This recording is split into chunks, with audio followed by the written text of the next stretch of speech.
হচ্ছে আমার কুকুর লালু।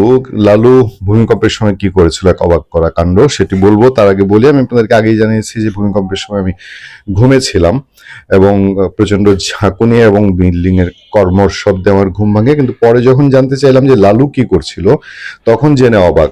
লালু হঠাৎ করে ভূমিকম্পের কিছু আগে সে অস্থির হয়ে উঠেছিল, যেটা সাধারণত সে তার স্বভাবে না। সে জানালা দরজায় ঘ্রাণ নিচ্ছিল, ফ্লোরে ঘ্রাণ নিচ্ছিল এবং ভূমিকম্প শুরুর আগ মুহূর্তেই সে কুকু করে শব্দ করছিল, কান্না করছিল। পরে ভূমিকম্প শুরু হওয়ার সাথে সাথেই সে বার্কিং শুরু করেছিল, চিৎকার শুরু করেছিল। আমার মনে পড়লো শুধু একটি কথাই, যে শ্রীলঙ্কায় যে ভয়াবহ সুনামি হয়েছিল, সেই সুনামির সময় একজন আদিবাসীও শ্রীলঙ্কায় মারা যাননি।